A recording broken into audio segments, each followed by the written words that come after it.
Mi jefe me despidió injustamente, pero no sabía quién era mi padre. El día que me despidieron, llovía. No era una lluvia suave ni romántica, de esas que parecen hechas para acompañar una taza de café y una canción triste. No. Era una lluvia agresiva, furiosa, como si el cielo estuviera arrojando toda su rabia sobre la ciudad. El cristal enorme de la oficina vibraba cada vez que el trueno explotaba a lo lejos, y yo sentía que algo dentro de mí también estaba a punto de romperse. Llevaba 3 años trabajando en Grupo Valcárcel, una de las empresas de logística y distribución más grandes del país. Entré como asistente administrativa y, con trabajo duro, noches sin dormir, y una paciencia que ya no sabía de dónde sacaba, logré convertirme en coordinadora de operaciones del área norte. No había sido fácil. Yo no venía de una familia poderosa, ni tenía apellidos que abrieran puertas, ni amigos dentro de la empresa. Al contrario, venía de un barrio donde la gente aprendía pronto que la vida no se gana, se pelea. Mi madre me había criado sola, trabajando doble turno como enfermera. Ella siempre me repetía: no dejes que nadie te haga sentir menos por no haber nacido con privilegios. Yo le creí. Y quizás por eso había soportado tanto. Mi jefe directo era Esteban Rivas, director regional de operaciones. Un hombre de 40 y tantos, impecable en apariencia, sonrisa ensayada, voz calculada y una habilidad impresionante para apropiarse del trabajo ajeno mientras humillaba a los demás en público con elegancia venenosa. Al principio pensé que solo era estricto. Luego entendí que no, era cruel. Con los hombres era exigente. Con las mujeres, en especial conmigo, era despiadado. Corregía mis informes frente a todos, aunque estuvieran bien. Me exigía entregas imposibles. Me escribía mensajes a medianoche y luego me reclamaba si no respondía en 10 minutos. Cuando una propuesta salía bien, la presentaba como suya. Cuando algo se retrasaba por culpa del área financiera o por errores de proveedores que no dependían de mí, encontraba la forma de hacerme responsable. Aún así, yo resistía. ¿Por qué necesitaba el trabajo? Porque mi madre estaba enferma desde hacía 1 año. Porque el alquiler no se pagaba solo. Porque el orgullo no llena la despensa. Y porque, pese a todo, yo creía que si seguía haciendo las cosas bien, algún día mi esfuerzo hablaría por mí. Qué ingenua fui. Aquella mañana me mandó llamar a su oficina. La señorita Vega, ahora, dijo su secretaria sin siquiera mirarme a los ojos. Había algo raro en el ambiente. Los murmullos paraban cuando yo pasaba. 2 compañeros evitaron saludarme. Sentí esa alarma silenciosa que se activa cuando una ya ha sobrevivido suficiente humillación como para reconocer el olor de una nueva. Tomé aire, acomodé mi blazer azul marino y caminé hasta la oficina de Esteban. Cuando entré, él no estaba solo. A su lado estaban Marta Cifuentes, la jefa de recursos humanos, y Nicolás Uriarte, auditor interno. Los 3 tenían una carpeta frente a ellos. Mi estómago se apretó. Siéntate, Julia, dijo Esteban, cruzando las manos sobre el escritorio como si fuera un juez a punto de dictar sentencia. Me senté despacio. ¿Ocurre algo? Marta carraspeó, pero fue Esteban quien habló. Sí, ocurre algo grave. Hemos detectado irregularidades en varios movimientos de mercancía autorizados desde tu área. Desviaciones de rutas, alteraciones en los reportes y aprobación de pagos a proveedores no validados. Parpadeé. ¿Qué? Nicolás deslizó unos papeles hacia mí. Aquí están los registros. Tu usuario aparece como responsable. Miré las hojas, una por una, y sentí que el mundo se volvía borroso. Aquellas firmas digitales eran mías. Mi clave estaba registrada. Mi correo aparecía en las autorizaciones. Pero yo no había hecho ninguna de esas operaciones. Esto es un error, dije, más bajo de lo que esperaba. Esteban soltó una sonrisa helada. Ojalá lo fuera. No hice esto, levanté la vista, una mezcla de miedo y rabia subiéndome por el pecho. Alguien usó mi acceso.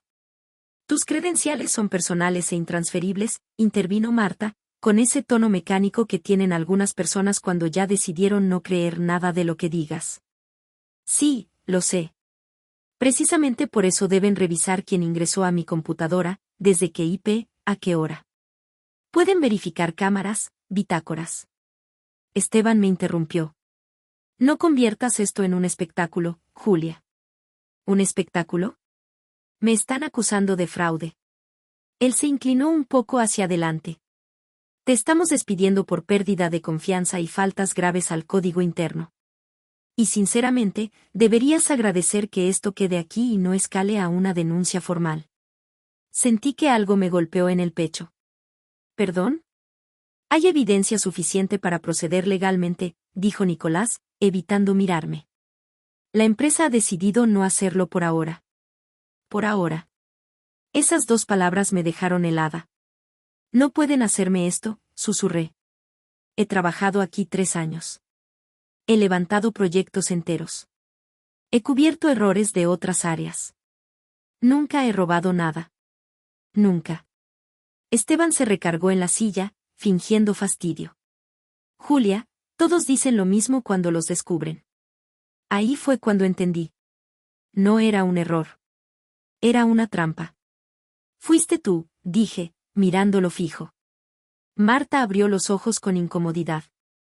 Por favor, compórtate. Pero yo ya no podía parar. ¿Fuiste tú o alguien a quien tú cubres? ¿Sabes qué? Claro que fuiste tú. Esto lleva tu estilo, hacer que otro cargue con la basura para que tú salgas limpio. Esteban se puso de pie. Te recomiendo medir tus palabras. Yo también me levanté. Y yo te recomiendo que dejes de tratar a la gente como si no valiera nada.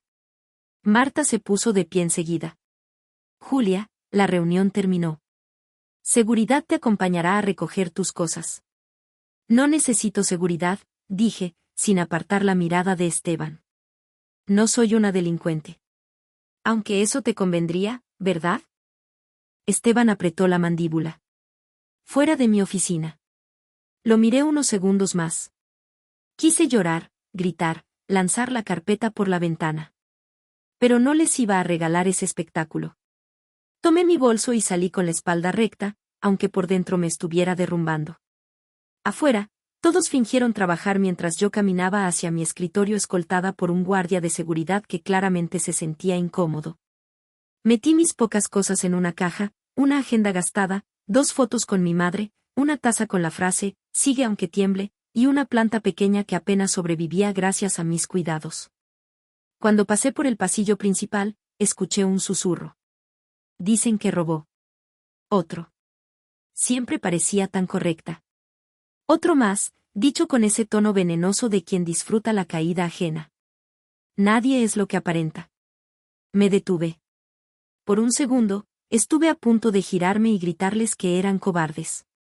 Que ninguno de ellos sabía nada. Que cuando Esteban les hiciera lo mismo a ellos, quizás entonces entenderían. Pero no lo hice. Porque el dolor ya me estaba ahogando. Y porque si abría la boca, iba a romperme frente a todos. Cuando salí del edificio, la lluvia seguía cayendo con fuerza. No llevaba paraguas. Bajé los escalones abrazando la caja contra el pecho, mientras el agua me empapaba el cabello, el rostro, la ropa. Entonces escuché una voz detrás de mí. Julia. Me giré. Era Tomás, del área de sistemas. Tenía el saco sobre la cabeza y un paraguas mal abierto que apenas lo cubría.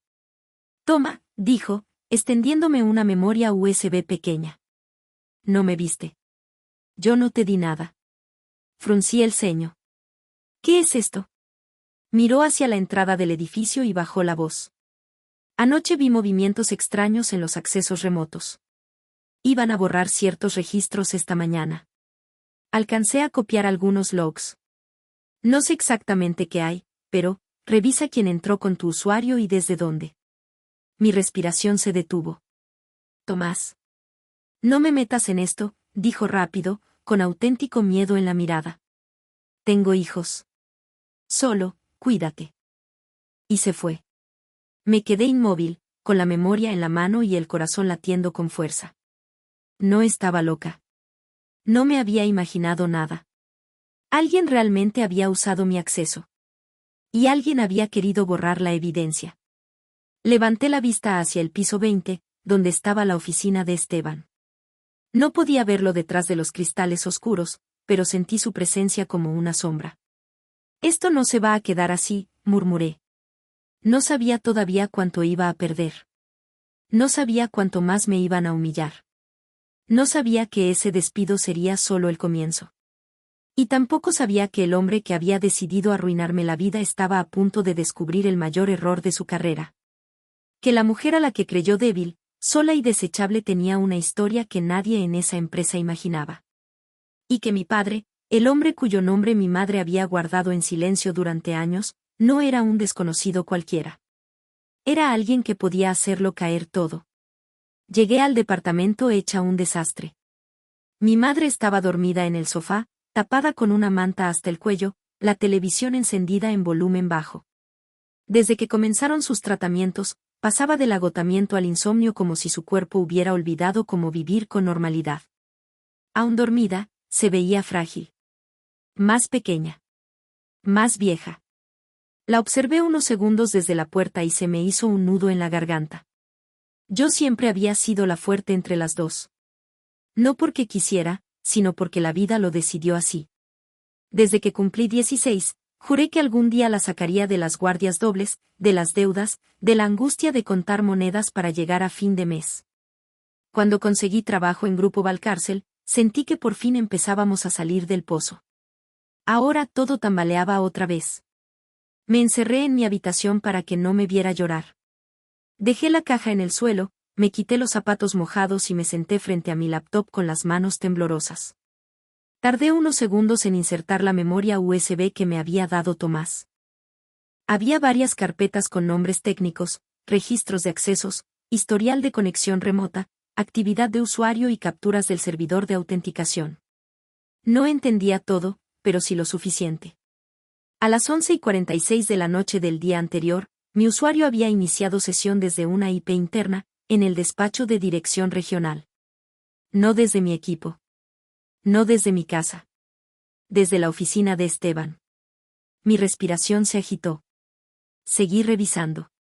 Había otra entrada, modificación manual de permisos temporales por un administrador con credenciales maestras. Y luego, la peor parte. Un archivo de autorización a proveedores con una cadena de validación forzada por una cuenta de respaldo ligada a sistemas ejecutivos. Todo apuntaba a manipulación. Todo apuntaba a que alguien con alto nivel había montado aquello. Tomé capturas, hice copias de seguridad en la nube, en mi correo personal, en una segunda memoria que tenía guardada. Esteban no parecía el tipo de hombre que dejara cabos sueltos, y si ya habían querido borrar información, no pensaba correr riesgos. Estaba por seguir cuando escuché la voz de mi madre desde la sala. ¿Julia? Me limpié la cara rápido y salí. Ella ya estaba sentada, con una mano sobre el brazo del sofá, mirándome con esa expresión que solo las madres tienen, la que dice, sé que algo está mal aunque sonrías. Llegaste temprano, dijo. Intenté sonreír. Sí, nos dejaron salir antes por reorganización. Ella entrecerró los ojos. Mientes fatal. Y entonces me quebré. No pude sostener la mentira ni 5 segundos más. Me senté a su lado y empecé a llorar como no lloraba desde los 20 años. No bonito, no elegante. Lloré con rabia, con vergüenza, con el pecho apretado y la garganta ardiendo. Mi madre me abrazó en silencio. Esperó. Siempre supo esperar mis tormentas. Cuando pude hablar, le conté todo. El despido, la acusación, la humillación, los rumores, la memoria USB, los registros. Mientras más hablaba, más dura se ponía su expresión. Cuando terminé, ella respiró hondo y miró hacia la ventana como si estuviera buscando algo en la lluvia. Te tendrías que haber ido de esa empresa hace mucho, dijo al fin. No podía. Necesitábamos el seguro. Tu tratamiento. Lo sé. Su voz tenía una culpa que no me gustó. Mamá, no empieces. Julia, mírame. La miré. Y vi algo extraño en sus ojos. Miedo, sí. Pero también una especie de decisión cansada, como la de alguien que sabe que se terminó el tiempo de callar. Hay algo que nunca te he contado, dijo. Solté una risa amarga. ¿Qué más puede pasar hoy? Ella tomó mi mano. Sobre tu padre. Mi cuerpo se tensó. Ese tema era una cicatriz vieja. Nunca habíamos hablado de él más de 2 minutos. Toda mi vida escuché versiones recortadas, que fue un hombre que no podía quedarse, que hubo amor pero también dolor, que era mejor mirar hacia adelante. A los 10 años dejé de preguntar. A los 15 lo convertí en una especie de fantasma conveniente. A los 25 ya me daba lo mismo. O eso creía. No quiero hablar de ese hombre, dije. Necesitas saberlo. ¿Ahora? ¿Justo ahora? Sí. Ahora. Su tono me hizo callar. Se acomodó mejor en el sofá y parecía estar reuniendo fuerzas no para decir un nombre, sino para abrir una puerta enterrada. Tu padre no desapareció porque no quisiera conocerte, empezó. Desapareció porque lo obligaron a irse.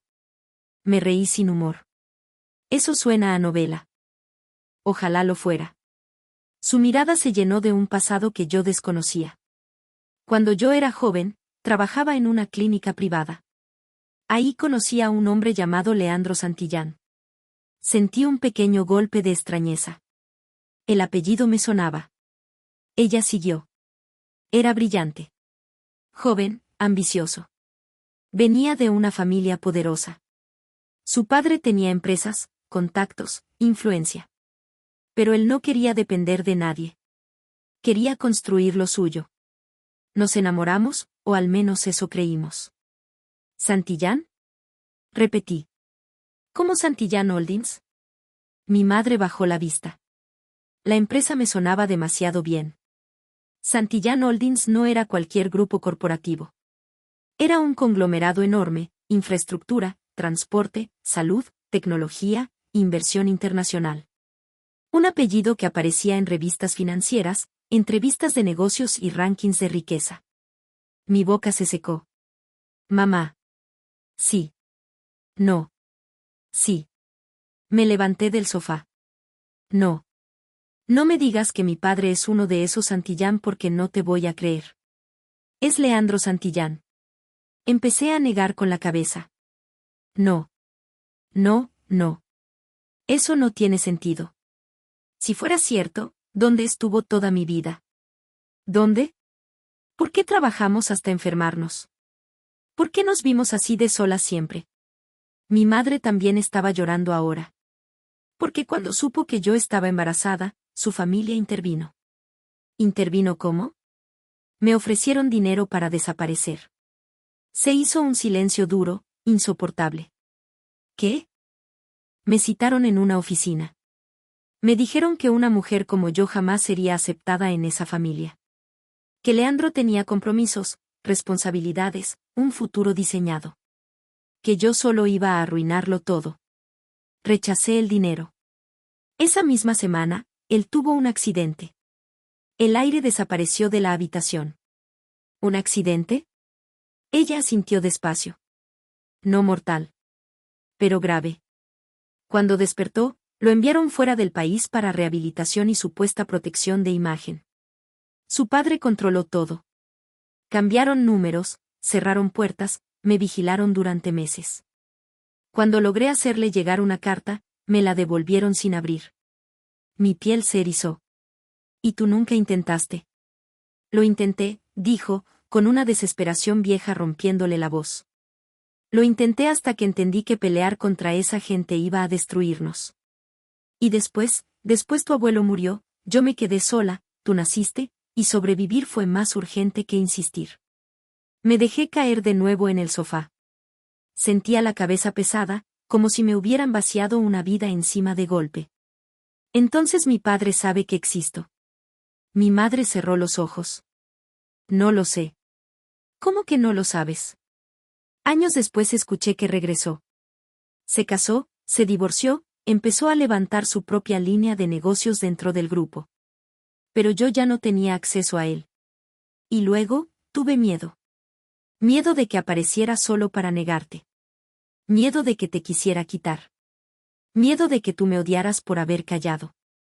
La miré y vi en ella no a una mujer que me hubiera traicionado, sino a una mujer asustada que había tomado decisiones terribles para sobrevivir. Aún así, dolía. Me mentiste toda la vida. Te protegí como pude. ¿De qué? ¿De tener un padre rico? ¿De no pasar hambre? ¿De no crecer preguntándome por qué nadie me escogía? De gente peligrosa. Su voz fue tan baja que me desarmó. Se hizo un silencio largo.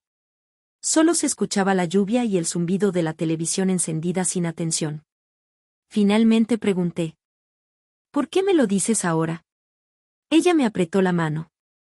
Porque esos hombres que te acaban de destruir, pertenecen al mismo mundo. Y si realmente te tendieron una trampa, quizá necesites saber que no estás tan sola como creías. Me quedé inmóvil. No quería esa verdad. No quería deberle nada a un hombre ausente ni a un apellido que nunca estuvo cuando más lo necesité. Pero algo dentro de mí, una mezcla de orgullo herido y necesidad feroz de justicia, empezó a arder. ¿Tienes pruebas? Pregunté. Mi madre asintió. Se levantó despacio, fue a su habitación y regresó con una caja metálica vieja. La había visto toda mi vida en el fondo del closet, siempre cerrada con llave. Jamás pregunté qué había dentro. La abrió frente a mí. Había cartas, fotografías, una cadena de oro fina, recortes de periódico, y una carpeta amarillenta. Tomó una foto y me la entregó. En ella estaba ella, mucho más joven, sonriendo. A su lado, un hombre alto, de ojos oscuros, cabello negro y expresión segura. Tenía una mano en la cintura de mi madre y la otra sobre el vientre de ella. Sobre el vientre donde yo estaba. No pude respirar por un segundo. Porque me estaba mirando a mí misma en versión masculina. Los mismos ojos. La misma ceja apenas arqueada. La misma forma de la boca. Ese es él, dijo mi madre. Y esta es su firma. Me entregó una carta doblada con cuidado. La abrí. Elena, si alguna vez dudas de lo que siento, toca esta carta y recuerda que te elegí incluso antes de tener permiso para hacerlo. Si ese hijo del que hablamos llega algún día, quiero que sepas que lo amaré aunque el mundo entero me diga que no debo. L. Las manos me empezaron a temblar. No por ternura. Por rabia. Porque si eso era cierto, me habían robado algo. No dinero. No privilegios. Algo peor. Me habían robado una historia. Mi historia.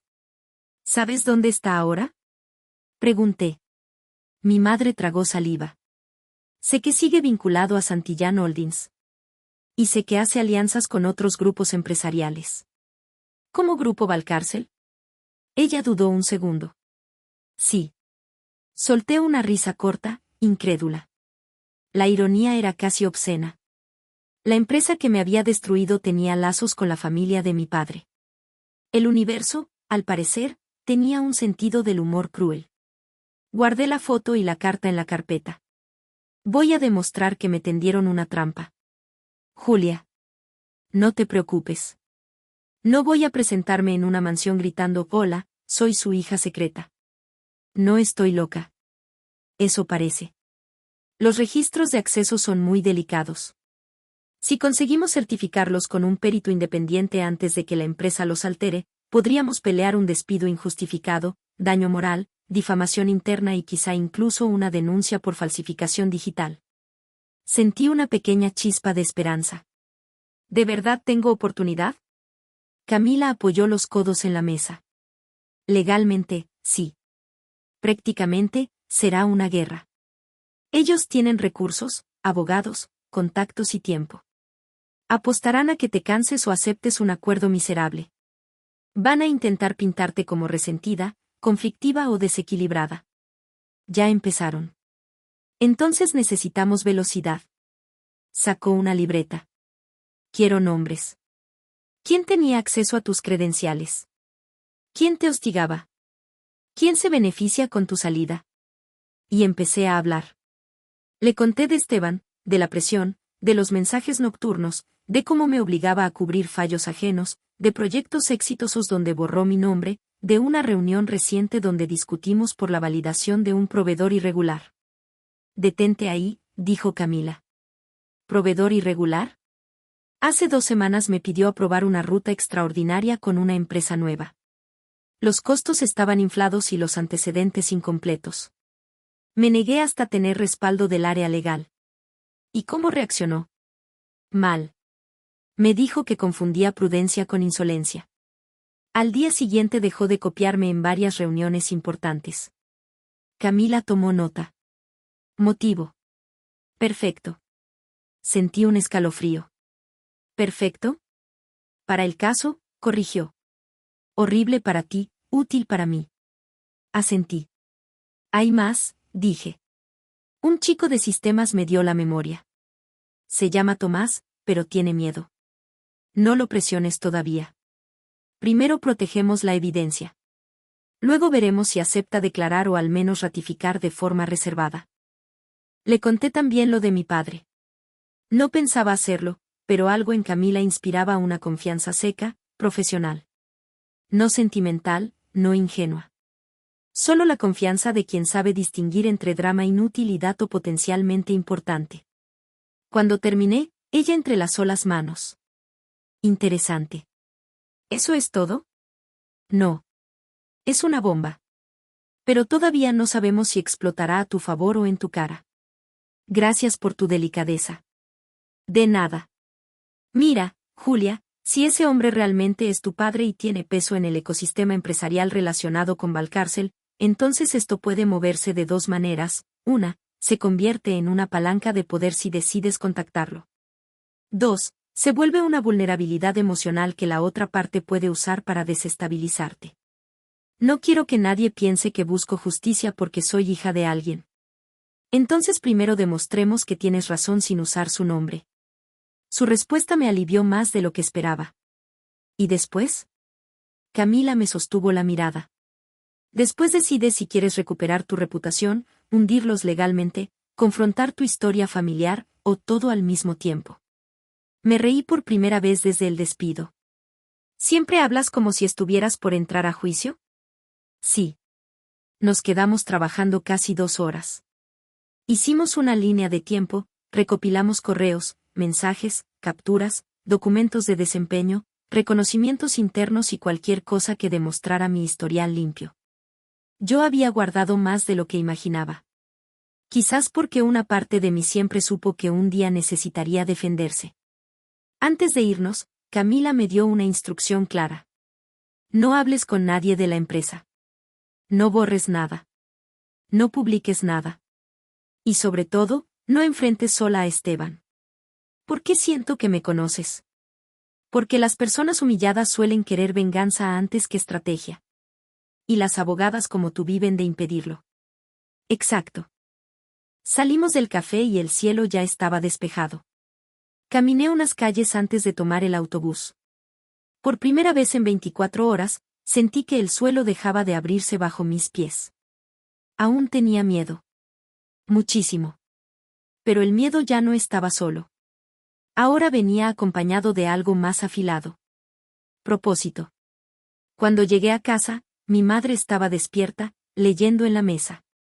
¿Cómo te fue? Tengo caso. Sus ojos se llenaron de alivio. Sabía que no eras tú. Yo también. Pero necesito probarlo. Ella asintió, y por un momento pensé que todo podía sostenerse. Hasta que sonó mi teléfono. Número desconocido. Contesté. ¿Julia Vega? Preguntó una voz masculina, grave, demasiado correcta. Sí. Buenas noches. Llamo de parte de la oficina privada del señor Leandro Santillán. Sentí que se me helaba la espalda. Miré a mi madre. Ella ya me estaba observando, pálida. ¿Perdón? El señor Santillán desea reunirse con usted. Mañana, a las 11 de la mañana, en la Torre Aurora, piso 32. No pude hablar. La voz siguió, impersonal. Se le enviará la ubicación exacta por mensaje. ¿Confirmo su asistencia? Mi corazón empezó a latir tan fuerte que me dolió. No lo había buscado. No lo había llamado. No había hecho nada. Entonces solo había una explicación. Alguien más ya sabía. ¿Cómo consiguió este número? Pregunté. Hubo una pausa mínima. ¿Confirmo su asistencia, señorita Vega? Mi madre se llevó una mano a la boca. Yo apreté el teléfono con fuerza. Sí, dije. Colgué. Durante varios segundos ninguna de las dos habló. Luego susurré. ¿Fuiste tú? No. Le creí. Y eso fue peor. Porque significaba que la información había empezado a moverse sola. Que el tablero ya estaba cambiando. Y que, quisiera o no, estaba a punto de conocer al hombre cuya ausencia había marcado toda mi vida. Esa noche no dormí. Intenté hacerlo. De verdad lo intenté. Me acosté temprano, apagué el celular, cerré los ojos, respiré despacio, conté hacia atrás como me enseñaron una vez en terapia cuando el estrés empezó a convertirme en un manojo de nudos andantes. No funcionó.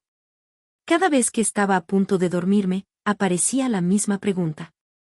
¿Qué se le dice a un padre que llega 30 años tarde? A las 3 de la mañana ya estaba sentada en la cocina, tomando café tibio y mirando una fotografía de él bajo la luz amarilla del foco. Leandro Santillán.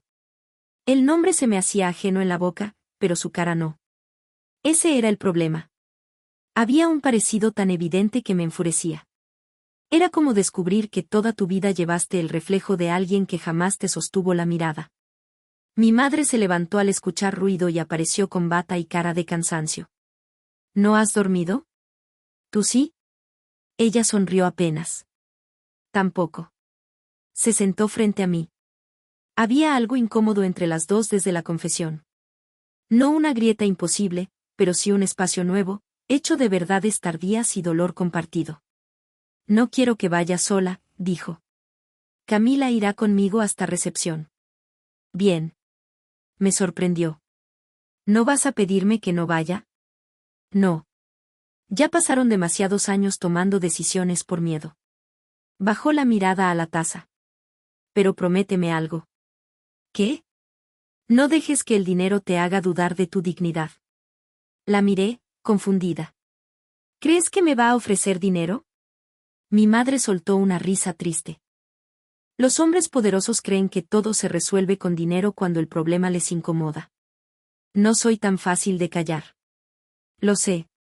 ¿Te pareces a mí en eso? Quise responder algo, pero la frase me tocó más de la cuenta. A la mañana siguiente me vestí como si fuera a una entrevista de trabajo, a un juicio y a una guerra al mismo tiempo, pantalón negro, blusa blanca, blazer gris. Nada llamativo. Nada frágil. Nada que permitiera leer mi miedo. Camila me esperaba abajo del edificio. Tienes cara de que vas a matar a alguien, fue su saludo. Qué bueno. Quiero proyectar seguridad. Proyectas insomnio. Subimos a un taxi. Durante el camino me dio instrucciones simples. No firmes nada. No aceptes acuerdos verbales. No reveles más de lo necesario. Y si intenta jugar a la víctima, no le compres ni una lágrima. ¿Y si de verdad no sabía de mí? Entonces que cargue con la culpa de no haber sabido. La Torre Aurora quedaba en una de las zonas financieras más exclusivas de la ciudad. Cristal, mármol, silencios caros y gente que caminaba con prisa elegante. El tipo de lugar donde todo olía a éxito y a secretos costosos. Camila me acompañó hasta el lobby. Sube sola. Necesitas verlo sin mis comentarios sarcásticos interfiriendo. Qué considerada. Yo estaré aquí. Si bajas llorando, te llevo por tequila. Si bajas furiosa, te llevo por papeles notariales. Eres rara. Y útil. Ve. Respiré hondo y me acerqué a recepción. Ya me esperaban. Un asistente de traje beige me sonrió con profesionalismo impecable y me condujo al elevador privado. Piso 32. El trayecto duró segundos, pero yo sentí una vida entera entre planta y planta. Las puertas se abrieron. El espacio era inmenso y sobrio. Madera oscura, arte contemporáneo, ventanales enormes. Todo gritaba poder sin necesidad de hacerlo en voz alta. La asistente me condujo hasta una oficina al fondo. El señor Santillán la espera. Toqué una vez. Adelante. Abrí. Y lo vi. Estaba de pie junto a la ventana, con un traje azul oscuro impecable y una postura que mezclaba autoridad natural con tensión contenida. Cuando se giró hacia mí, el tiempo hizo algo extraño. Porque fue como mirar un futuro alterno escrito en otro cuerpo. Sus ojos se clavaron en mí con una mezcla devastadora de sorpresa, incredulidad y algo que parecía dolor. Yo me quedé en la puerta, incapaz de moverme. Él dio un paso hacia mí. Julia. Su voz. La voz de un hombre que nunca me había dicho hija y, sin embargo, pronunció mi nombre como si llevara años guardándolo. Tragué saliva. Señor Santillán. Su expresión cambió apenas, como si esa distancia le hubiera dolido y supiera que la merecía. Gracias por venir. No vine por cortesía. Asintió despacio. Lo imagino. Me indicó una silla. Por favor. No me senté de inmediato. Antes de hablar de cualquier cosa, quiero saber cómo supo de mí. Él sostuvo mi mirada. Ayer por la tarde recibí una llamada de una persona dentro de Grupo Valcárcel. No quiso dar su nombre. Solo me dijo que una empleada llamada Julia Vega había sido despedida en circunstancias extrañas y que quizá debía hacerme una prueba de conciencia antes de que fuera demasiado tarde. Mi pulso se aceleró. ¿Y por eso asumió que era yo? Porque reconocí el apellido de tu madre. Por un segundo vi algo quebrarse en su compostura. Elena Vega no es un nombre que pudiera olvidar.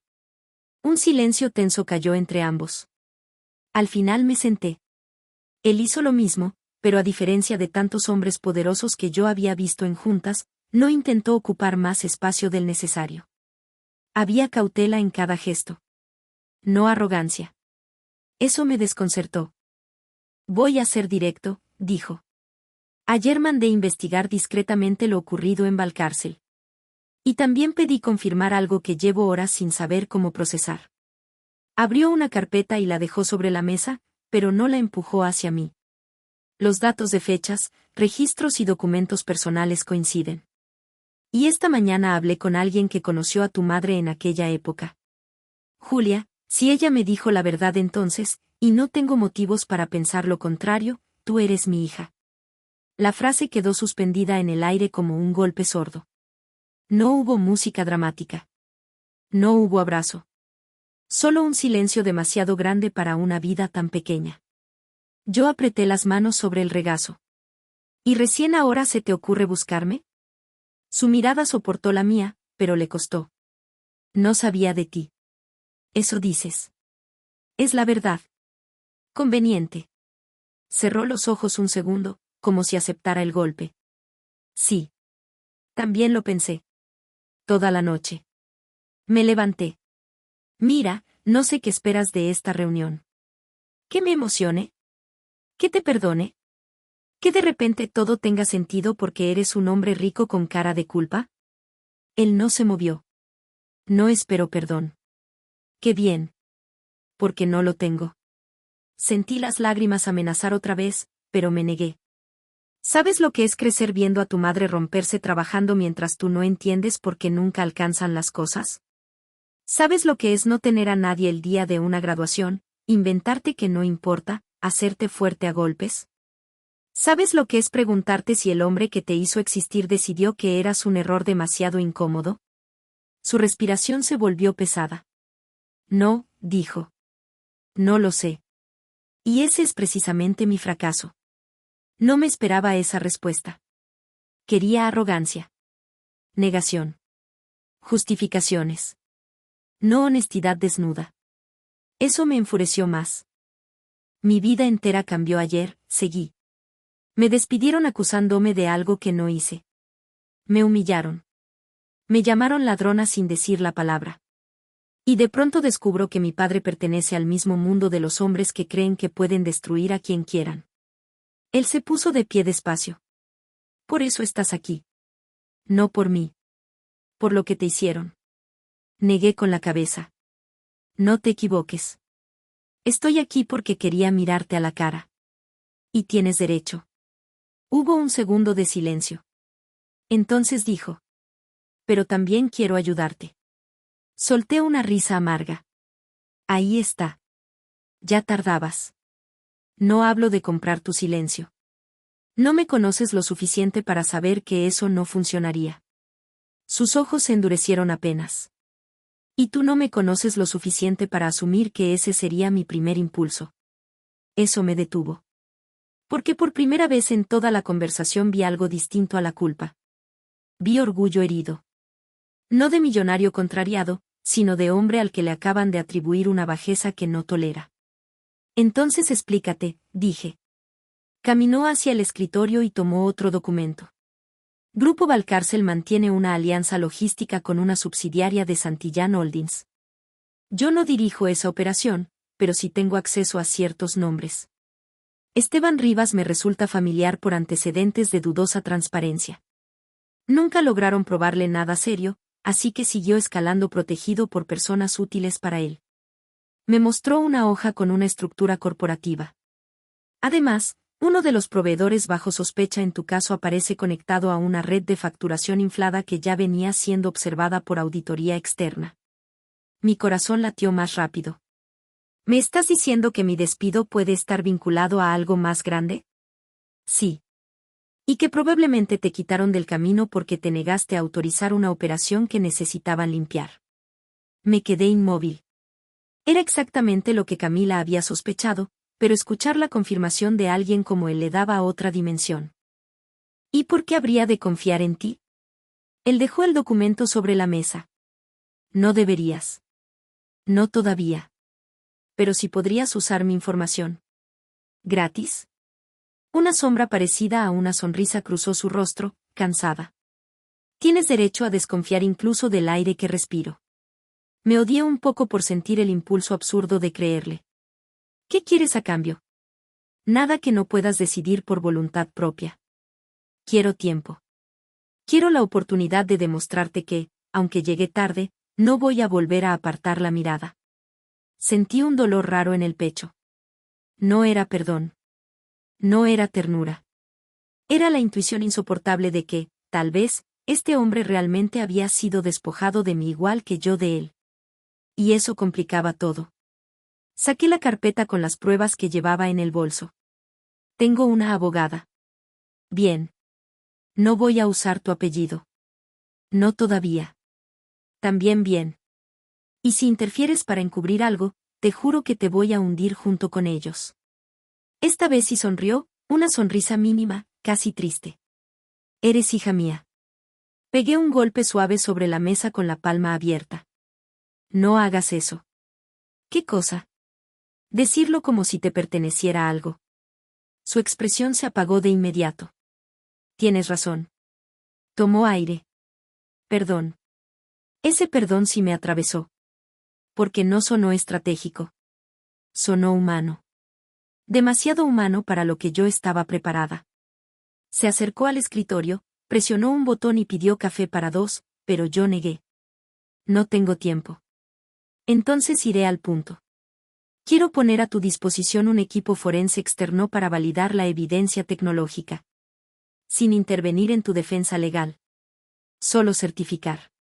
Además, puedo facilitar que se preserve documentación de la alianza con Valcárcel antes de que alguien la altere. ¿Por qué harías eso? Porque si te hicieron esto para proteger un fraude, también intentaron usar la estructura de una empresa vinculada a la mía. Y porque si eres mi hija, ya te fallé demasiadas veces sin saberlo. Mi garganta se cerró. Antes de que pudiera responder, alguien tocó la puerta. Un asistente asomó. Señor Santillán, llegó la señora Marcela de la Torre para la reunión de las 11:30. Leandro apretó la mandíbula. Cancélala. Pero la mujer ya había entrado. Alta, elegante, impecable. De unos 50 años, mirada afilada y sonrisa falsa.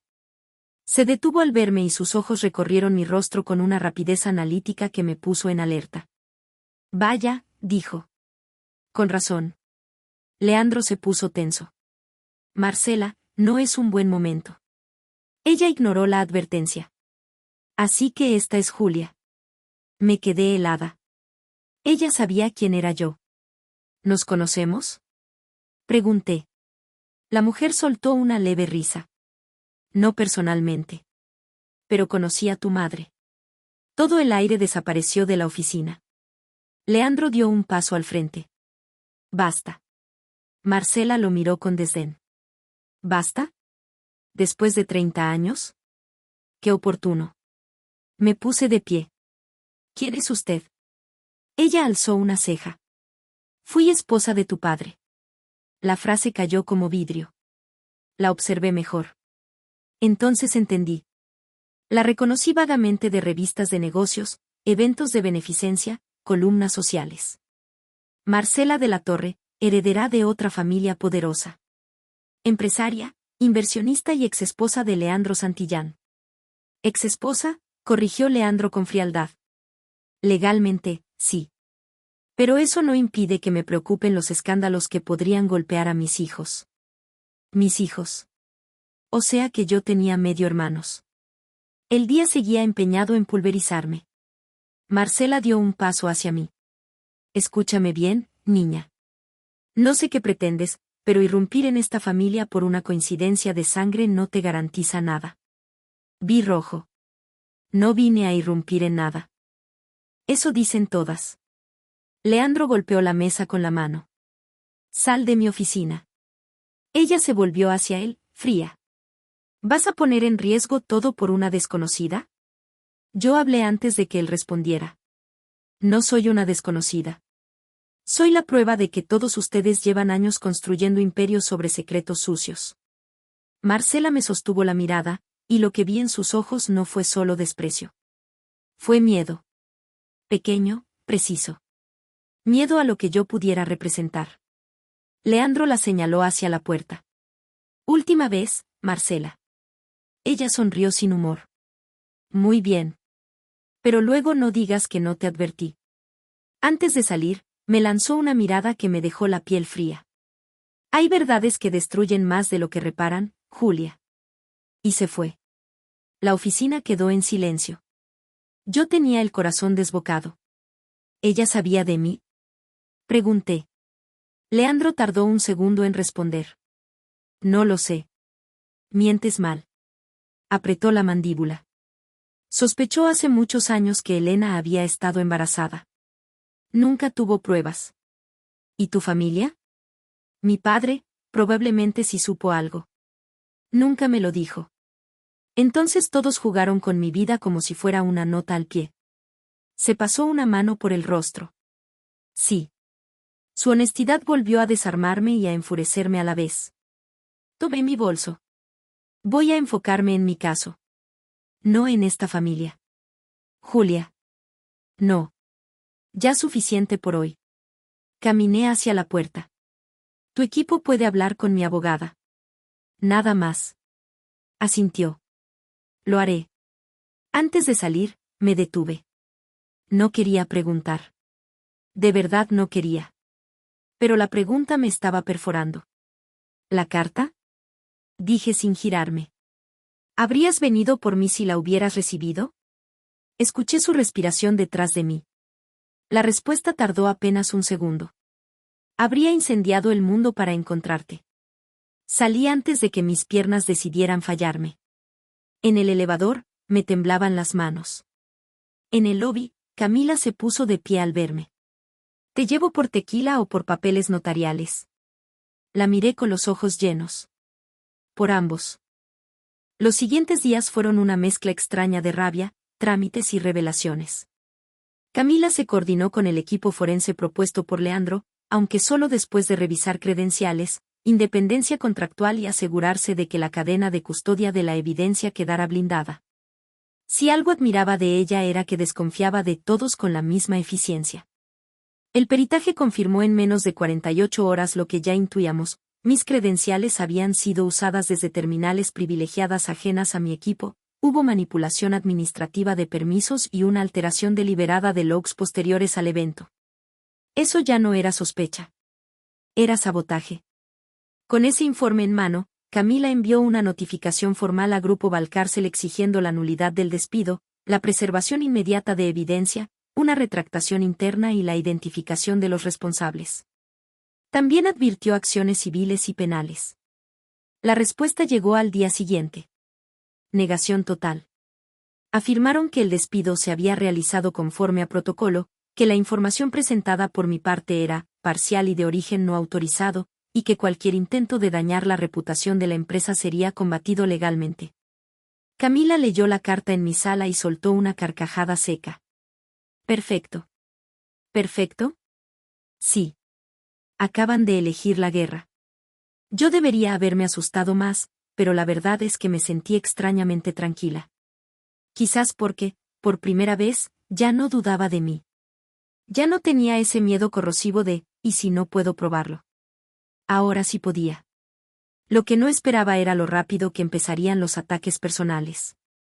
Primero apareció una cuenta anónima en redes insinuando que una excoordinadora despedida por fraude estaba intentando extorsionar a una empresa grande alegando vínculos familiares con empresarios famosos.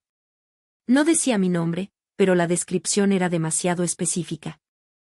Luego, una excompañera me escribió, por preocupación, para contarme que en la oficina circulaba el rumor de que yo tenía una relación impropia con un alto directivo externo y que por eso estaba armando todo esto. Quise vomitar. Siempre lo mismo. Si una mujer pelea, la vuelven loca. Si insiste, la vuelven ambiciosa. Si además aparece un hombre poderoso cerca, la vuelven oportunista. Camila preparó de inmediato una ampliación por difamación y me prohibió responder públicamente. No entres al lodo, me dijo. Deja que ellos lo pisen solos. Mientras tanto, Leandro cumplió su palabra. No se entrometió en mi estrategia, pero hizo algo mejor, cerró accesos, solicitó auditorías cruzadas y movió piezas para que ciertos documentos corporativos no desaparecieran misteriosamente. No me llamaba todos los días. No se presentaba sin aviso. Solo enviaba, a través de su asistente o de Camila, información útil y precisa. Aún así, su presencia empezó a instalarse en mi vida de una forma incómoda. Una tarde mandó flores a mi madre. No gigantescas ni ostentosas. Un arreglo pequeño de lirios blancos con una nota. No hay gesto suficiente para pedir perdón por tanto tiempo perdido. Solo quería empezar por agradecerle que la haya criado tan valiente. L. Mi madre leyó la nota 3 veces y luego la guardó dentro de un libro. No dijo nada durante un rato. Después murmuró. Sigue escribiendo tan bonito el desgraciado. Yo me reí. Ella también. Y fue la primera vez en años que sentí que las dos podíamos compartir una herida sin dejar que nos aplastara. Días después, Leandro pidió verme otra vez. Acepté, pero esta vez en un lugar neutro, un restaurante discreto, sin oficinas ni ventanales intimidantes. Cuando llegó, no parecía el magnate que imaginaba la prensa. Se veía cansado. Más humano. Eso seguía sin facilitarme las cosas. Gracias por venir, dijo. No te acostumbres. Asintió con una sombra de humor. Pedimos café. Ninguno tocó el menú. Quiero contarte algo antes de que lo escuches por otra parte, dijo. Ya empezamos. Mi exesposa, Marcela, tiene participación indirecta en uno de los fondos que invierten en proveedores asociados a Valcárcel. Lo miré fijo. ¿Y recién me lo dices? Lo confirmé anoche. Entonces sí estaba asustada en tu oficina. Sí. Se inclinó un poco hacia mí. No puedo asegurar que ella esté detrás de lo que te pasó. Pero sí sé que detesta cualquier amenaza a la imagen de su familia. Y tú, por tu sola existencia, para ella eres una. Sentí asco. Encantador mundo el de ustedes. Él no se defendió. Lo sé. Tengo una pregunta, dije. Si yo hubiera aparecido hace 10 años, cuando ya eras un hombre libre, ¿me habrías reconocido? Me sostuvo la mirada sin esquivar. Sí. No tienes cómo probar eso. No. Pero es verdad. También pudo ser verdad que me buscaras y no lo hiciste. Esa sí le dolió. Lo vi en la manera en que sus dedos soltaron la taza. Mereces decirme eso tantas veces como necesites. Guardé silencio. Había cosas que quería preguntarle y cosas que me negaba a preguntar porque hacerlas reales me hacía sentir demasiado vulnerable. Al final, salió una sola. ¿Tienes otros hijos? 2, respondió.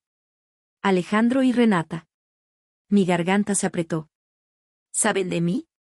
Alejandro ya sospecha que algo ocurre. Renata no. Quiero ser yo quien se los diga. No quiero irrumpir en sus vidas. No eres una intrusa. Eres parte de esta historia, aunque nadie haya tenido el valor de reconocerlo antes. Bajé la vista al café. No sé qué hacer con eso. No tienes que decidirlo hoy. Hubo una pausa. Luego dijo, con una suavidad que me descolocó. Pero me gustaría conocerte. Saber qué te gusta, qué odias, cómo fue tu infancia, qué te hace reír. Todo lo que debía haber sabido desde el principio. Ese fue el momento más peligroso de todos. No la revelación. No el apellido. No la evidencia. Eso. La ternura tardía. Porque el odio es sencillo de sostener cuando el otro es una caricatura. Un villano cómodo. Un ausente sin alma. Pero, ¿qué haces cuando el hombre al que te enseñaste a no necesitar resulta no ser monstruo ni salvador, sino simplemente alguien incompletamente roto que también perdió algo irreparable? No supe responder. Y por suerte, mi teléfono sonó. Era Camila. Contesté. Dime. Su voz llegó afilada. ¿Puedes venir a mi oficina ya? Tomás habló. Enderecé la espalda. ¿Habló qué? Todo. Y no solo sobre tus accesos. Hay más gente implicada. Mucho más. Leandro vio mi expresión y entendió sin preguntar. Me puse de pie. Tengo que irme. Él también se levantó. ¿Pasa algo? Sí. Parece que tu encantadora red empresarial va a empezar a pudrirse por dentro. Me fui sin mirar atrás. Tomás estaba pálido cuando llegué a la oficina de Camila. Tenía las manos entrelazadas, la pierna moviéndose sin parar y esa mirada típica de quien sabe que acaba de cruzar un punto de no retorno.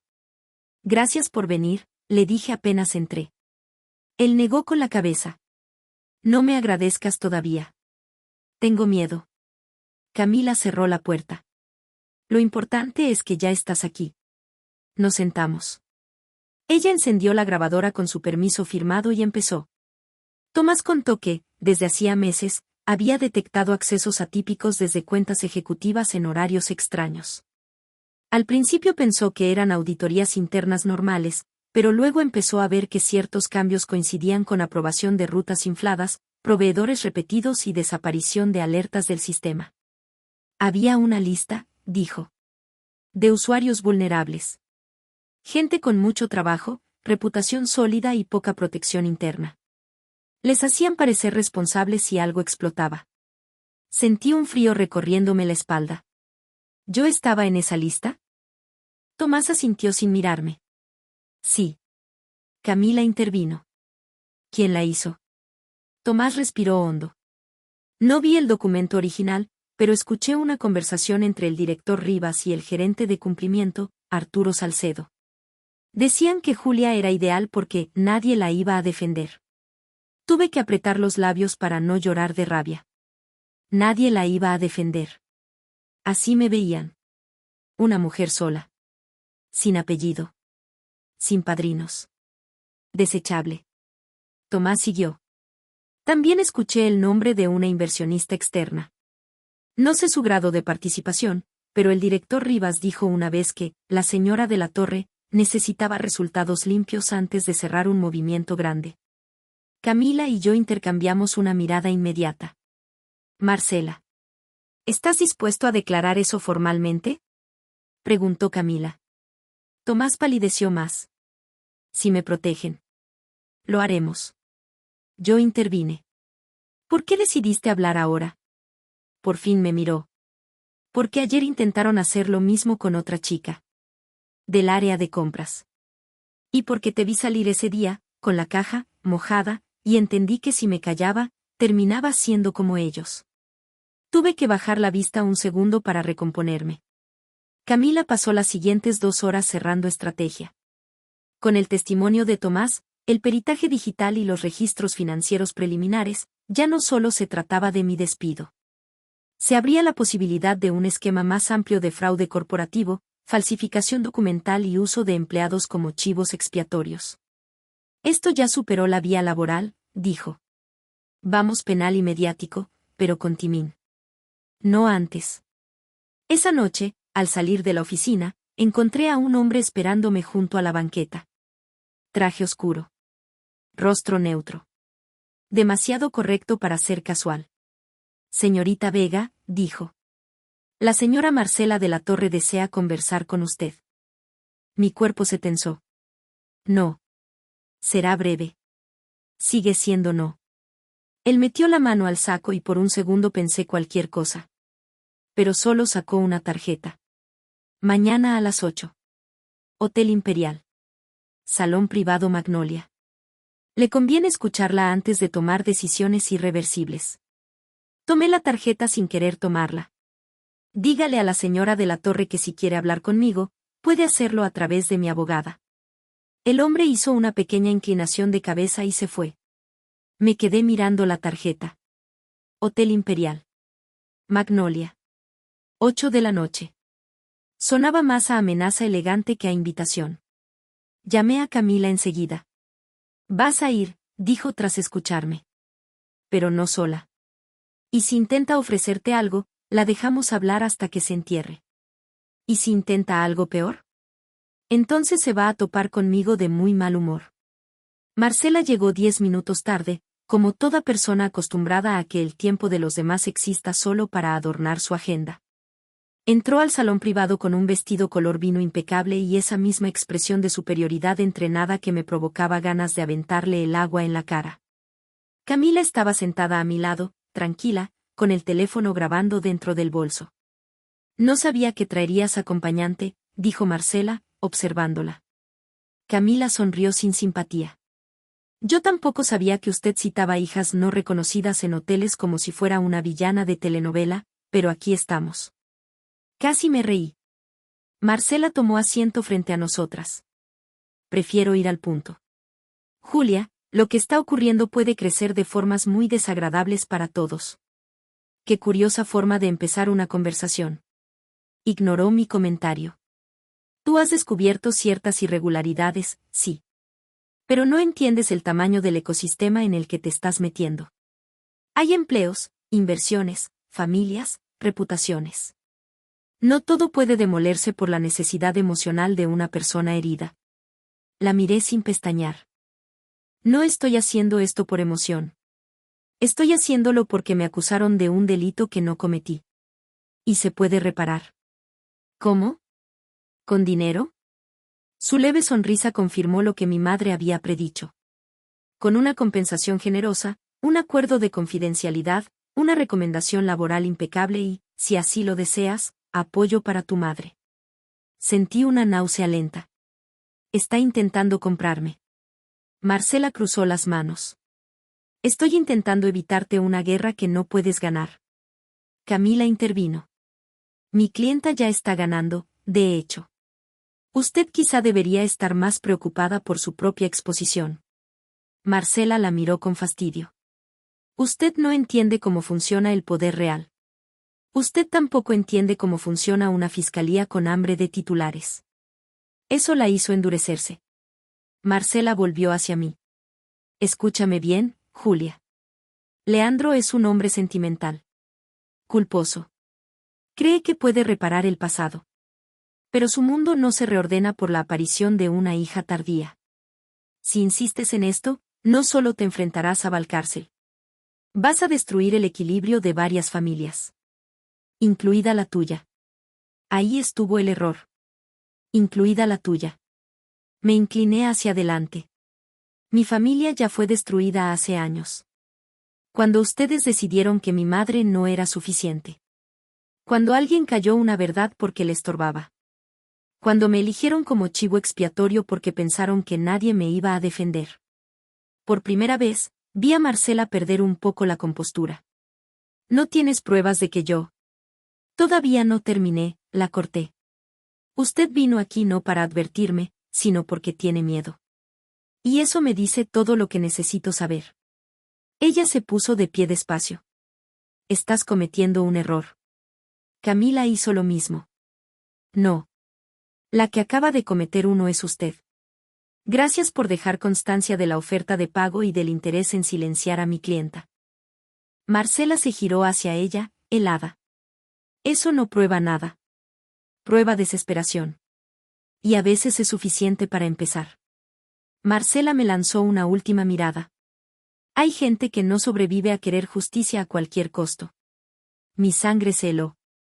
Camila dio un paso al frente. Eso sonó peligrosamente cercano a una amenaza. Le aconsejo medir mejor sus frases la próxima vez. Pero Marcela ya se iba. Cuando salió, me di cuenta de que estaba temblando. Respira, dijo Camila. La odio. Excelente. Úsalo con inteligencia. Me senté otra vez y cerré los ojos unos segundos. ¿Crees que realmente esté involucrada? Creo que sabe demasiado para no estar, al menos, salpicada. Saqué el aire despacio. No quiero convertirme en una persona consumida por esto. Camila me observó en silencio. Entonces no pelees por venganza, dijo al fin. Pelea por verdad. La venganza te vacía. La verdad, al menos, te deja algo limpio al final. No respondí. Pero sus palabras se me quedaron adentro. El golpe llegó 3 días después. Mi madre salió sola por primera vez en semanas para una consulta de rutina. Yo no pude acompañarla porque estaba firmando unos documentos con Camila. Le insistí para pedir taxi de aplicación y compartir ubicación. Ella aceptó, molesta por el exceso de cuidado, pero aceptó. A mitad de la consulta dejó de contestar. Primero pensé que el celular se había descargado. Luego el médico me llamó.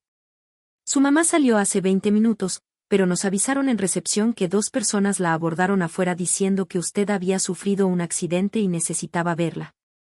Sentí que el mundo se me apagaba. Llamé una y otra vez. Nada. Camila ya estaba de pie, buscando llaves, teléfono, contactos. Activó todo en segundos. Vamos. Subimos al auto. No sé cómo llegamos sin estrellarnos. Encontramos a mi madre 1 hora después, en una farmacia pequeña a 6 calles de la clínica. Estaba sentada, pálida, temblando, con el celular apagado en la mano. Cuando me vio, empezó a llorar. La abracé tan fuerte que casi no podía respirar. Mamá, mírame. ¿Te hicieron algo? ¿Te tocaron? Negó. No. Solo, me dijeron que subiera a un coche porque tú estabas herida.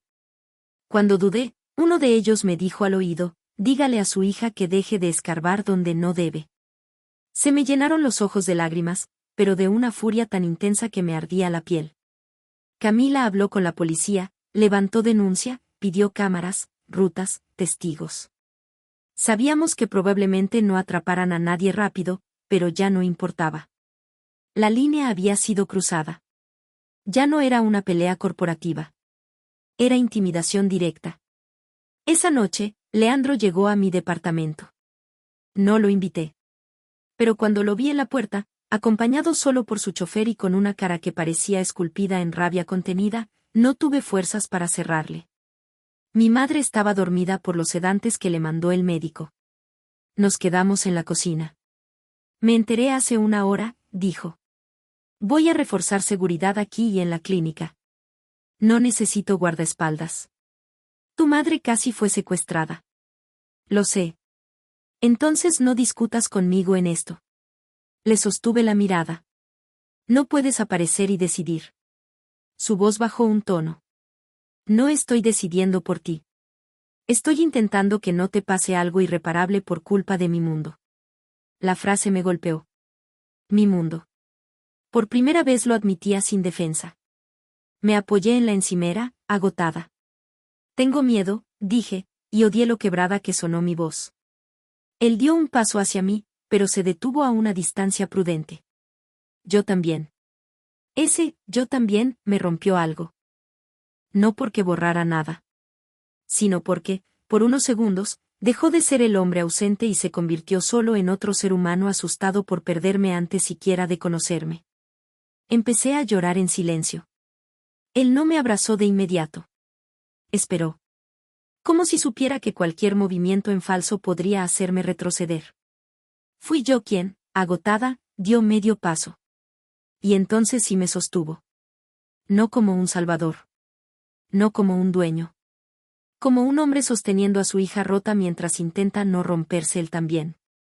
Lloré con la cara hundida en su pecho, odiando lo mucho que necesitaba ese abrazo, odiando que llegara tarde, odiando que se sintiera verdadero. Lo siento, susurró sobre mi cabello. Lo siento tanto que no sé dónde meter toda esta culpa. No respondí. No podía. Solo me quedé ahí, temblando. Cuando al fin me separé, me limpié la cara con vergüenza. Esto no significa que todo esté bien. Lo sé. Ni que te perdoné. También lo sé. Asintió hacia el pasillo donde dormía mi madre. Pero significa que no volveré a dejarte sola en algo así. Esta vez no lo contradije. A partir de ese momento, todo se aceleró. Camila coordinó con la fiscalía una entrega ampliada de evidencia incluyendo la intimidación a mi madre, el testimonio de Tomás, el informe forense digital y el audio de la reunión con Marcela. La noticia empezó a filtrarse en círculos empresariales antes de hacerse pública. Había una investigación por fraude, manipulación interna y represalias contra empleados dentro de una red de proveedores ligada a Grupo Valcárcel y fondos asociados. Esteban intentó adelantarse. Concedió una entrevista breve a un medio financiero donde se declaró víctima de una campaña de difamación, impulsada por una excolaboradora resentida con apoyos externos interesados. No me nombró, pero yo ya entendía el idioma cobarde de ese tipo de hombres. Camila sonrió cuando vio el clip. Buenísimo. ¿También esto es perfecto? Sí. Se está exponiendo solo. Esa misma tarde, la fiscalía autorizó cateos documentales y requerimientos urgentes. Los pasillos empezaron a arder. Correos reenviados, teléfonos apagados, asesores entrando y saliendo, directivos marcando distancia. Y entonces explotó la bomba completa. Se filtró un reporte donde aparecía, claramente, la lista de empleados utilizados como responsables potenciales en caso de auditoría. Mi nombre estaba ahí. El de otras 2 mujeres también. La columna de observaciones decía, perfil con baja red de protección interna. Baja red de protección interna. No pude dejar de mirar esa frase durante minutos. Así nos clasificaban. Como ganado útil para sacrificar. Cuando la noticia salió en medios, ya no hubo forma de contenerla. No fue una guerra limpia, nunca lo son. Hubo titulares exagerados, programas oportunistas, opinadores de último momento. Pero entre todo ese ruido, una verdad se abrió paso, me habían tendido una trampa. Grupo Valcárcel suspendió a Esteban Rivas y a Arturo Salcedo, mientras duraban las investigaciones. Marcela emitió un comunicado negando cualquier intervención operativa en los proveedores investigados, aunque anunciaba que se separaba temporalmente de ciertos consejos de inversión, para evitar interpretaciones maliciosas. Leandro no dio entrevistas. Solo una declaración sobria, apoyo a la investigación, tolerancia cero a represalias, respeto a los procesos. Yo tampoco hablé al principio. Hasta que Camila me dijo. Ya no eres solo una víctima. También eres la cara de algo que le pasa a mucha gente y casi nunca se puede probar. Si vas a hablar, hazlo bien. Acepté. La entrevista fue en un programa serio, nada de circo.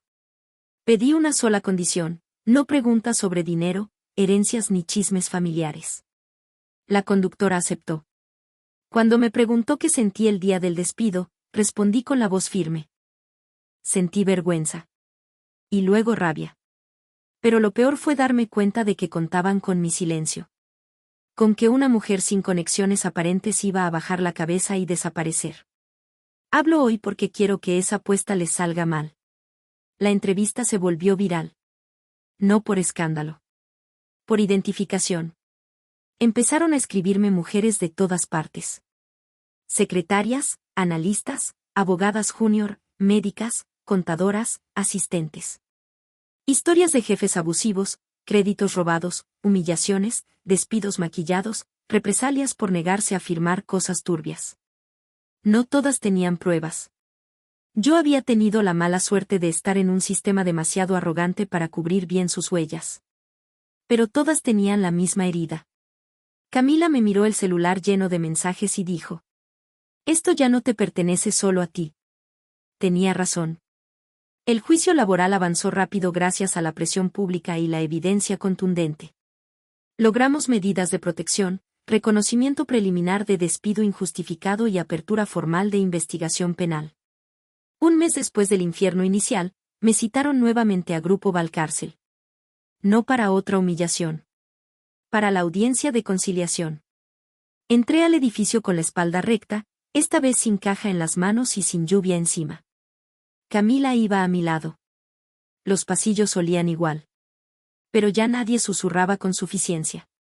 Ahora apartaban la mirada. En la sala estaba la nueva directora interina, el abogado corporativo, recursos humanos y, para mi sorpresa, Esteban.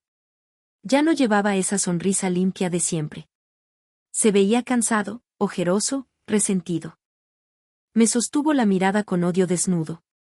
Qué descanso fue verlo sin máscara. La directora habló primero.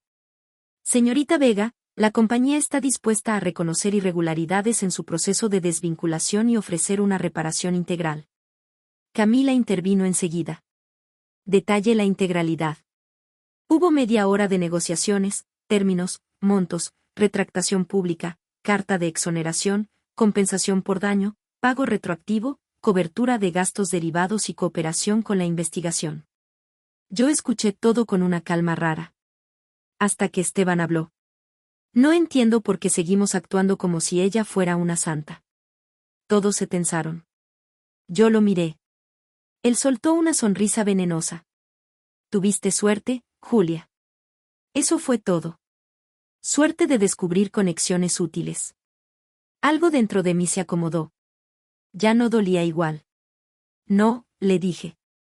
Lo que tuve fue dignidad. Y eso es precisamente lo que hombres como tú nunca saben reconocer hasta que ya es tarde. Su expresión se endureció. ¿Te crees muy lista ahora? No.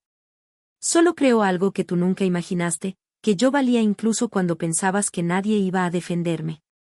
Se hizo un silencio total. La directora interina bajó la vista. Incluso el abogado de la empresa parecía incómodo. Esteban se inclinó hacia adelante. No sabes en lo que te metiste. Claro que sí, respondí. En decir la verdad. Lo que pasa es que tú llevabas tanto tiempo escondido detrás del poder de otros que olvidaste lo que le pasa a la gente cuando deja de tenerte miedo. Nunca en mi vida había visto a un hombre quedarse tan completamente sin palabras. La audiencia terminó con acuerdo parcial y continuidad procesal penal. Cuando salí del edificio, respiré profundo. Esta vez no llovía. Camila me dio un pequeño empujón en el hombro. Lo mataste sin tocarlo. Me siento un poco mejor. Solo un poco. Nos reímos. Y por primera vez, la risa no me supo a supervivencia. Me supo a victoria. El proceso penal tardó meses, como casi todo lo que importa. Hubo apelaciones, maniobras, filtraciones y un cansancio de esos que ya no se siente en los músculos sino en el alma. Pero al final, la estructura se cayó. Esteban fue imputado por fraude, falsificación informática y represalias. Arturo también. 2 personas más aceptaron colaborar. La red de proveedores se desmanteló parcialmente y varias operaciones quedaron congeladas. Marcela no cayó penalmente al nivel que yo hubiera querido, su implicación directa era demasiado sofisticada, demasiado cubierta por capas de distancia corporativa. Pero perdió posiciones clave, prestigio, asientos en consejos y, sobre todo, la imagen intocable que tanto había protegido. A veces la justicia no llega como una explosión. A veces llega como erosión. Y eso también cuenta. En paralelo, mi vida personal se volvió un territorio nuevo. Leandro y yo empezamos a vernos con cautela. Un café a la semana. Luego una comida. Luego una visita a mi madre, donde la tensión inicial se convirtió lentamente en conversaciones sobre libros, hospitales, recuerdos que ninguno sabía cómo ordenar. Mi madre tardó en aflojar. Pero un día lo vi ayudándola a acomodar unas macetas en el balcón, escuchando con atención genuina cómo ella regañaba al mundo por haber encarecido las medicinas, y pensé que quizá las segundas oportunidades sí existen, aunque lleguen con demasiadas cicatrices. Conocí a mis medio hermanos también. Alejandro era serio, contenido, parecido a Leandro pero más frío. Renata, en cambio, Me abrazó a los 10 minutos de conocerme y luego se disculpó porque, seguro era demasiado pronto para abrazos familiares intensos. Me cayó bien enseguida. No todo fue simple. Hubo silencios incómodos, preguntas difíciles, momentos en que me sentía fuera de lugar viendo fotos de viajes, navidades y cumpleaños donde yo no estaba. Hubo días en que salía de esas reuniones queriendo llorar por todo lo perdido. Pero también hubo algo inesperado. No intentaron reemplazar mi historia. No me pidieron actuar como si los años borrados no importaran. Me hicieron espacio sin exigirme gratitud inmediata. Y eso, para alguien como yo, era enorme. Un domingo, varios meses después, Leandro me invitó a caminar por un jardín botánico. Yo acepté porque empezaba a entender que estar cerca de él ya no me destruía. Me confundía, sí. A veces me enternecía de forma peligrosa. Pero ya no me destruía. Caminamos en silencio un rato. Luego él dijo: «Tu abogada me odia». Sonreí. Camila odia preventivamente a todos los hombres con patrimonio. Él soltó una risa breve. Justo. Seguimos avanzando entre senderos y árboles húmedos por el riego de la tarde. «Quiero preguntarte algo», dijo al fin, «pero no tienes que responder si no quieres». «Pregunta». Se detuvo. ¿Hay alguna posibilidad de que un día me llames papá? La pregunta me atravesó como una aguja. Lo miré. No había exigencia en su rostro. Solo una vulnerabilidad tan limpia que me obligó a respirar antes de hablar. No ahora, dije. Él asintió, aunque vi el pequeño dolor inevitable. Está bien. Pero ya no me suena imposible. Sus ojos se humedecieron apenas. Y fue ahí, en ese jardín tranquilo, donde entendí algo importante. No siempre hay finales felices en el sentido infantil de la palabra. A veces nadie recupera el tiempo perdido. A veces no se puede deshacer el daño.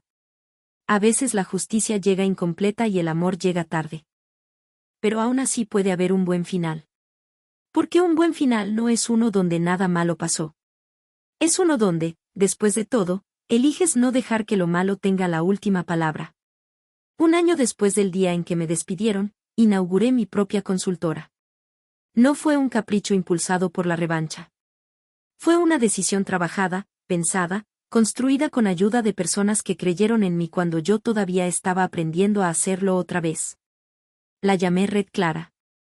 Porque eso era lo que quería ofrecer: procesos limpios, auditoría ética, protección interna real para empleados, prevención de fraudes y culturas organizacionales menos podridas. Camila se volvió socia estratégica en el área legal. Tomás, después de salir de aquel infierno y recuperarse del miedo, aceptó ser director de ciberseguridad.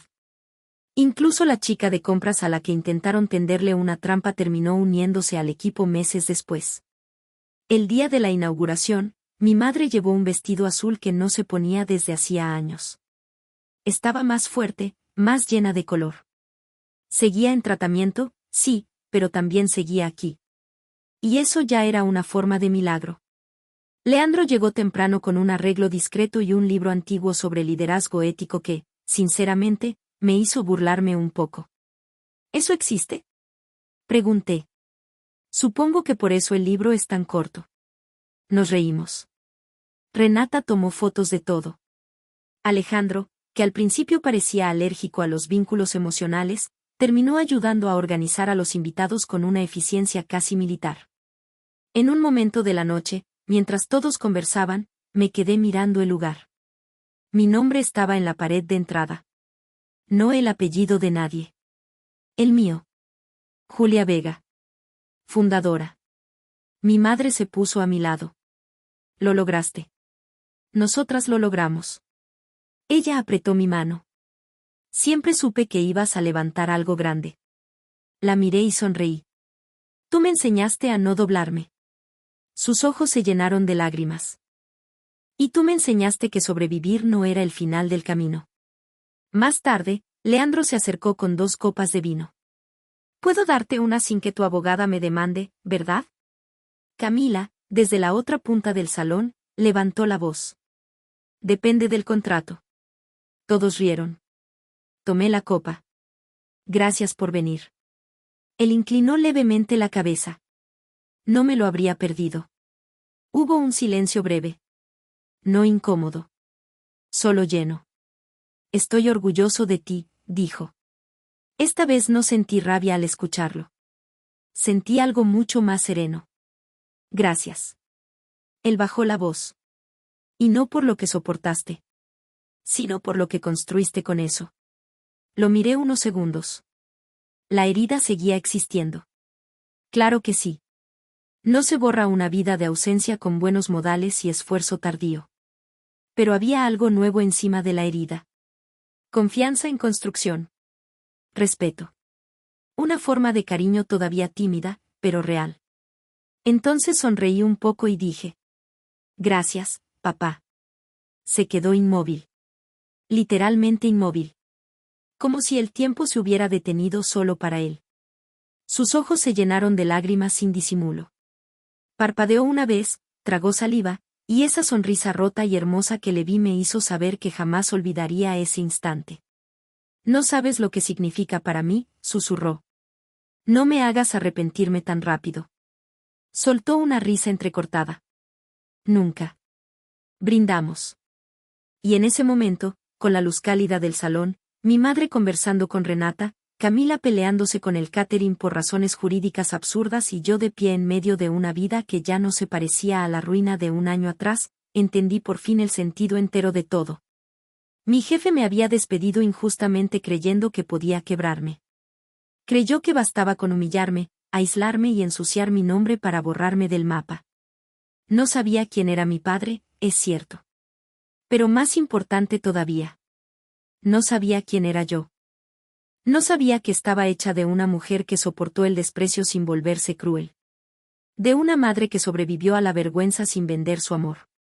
De una historia rota que, en lugar de hundirme, me obligó a convertirme en alguien imposible de manipular otra vez. No ganó mi apellido. No ganó el dinero. No ganó el poder. Ganó la verdad. Y la verdad, aunque llegue tarde, tiene una forma preciosa de poner a cada quien en su sitio. A Esteban, frente a la justicia. A Marcela, frente a sus propios miedos. A Leandro, frente a la hija que perdió y pudo encontrar. Y a mí, por fin, frente al espejo, sin vergüenza, sin pedir permiso, sabiendo exactamente cuánto valgo. Ese fue mi buen final. No porque todo fuera perfecto. Sino porque después del dolor, después de la injusticia, después de la traición, pude mirar mi vida y decir: no me destruyeron. Y eso, a veces, es la victoria más hermosa de todas.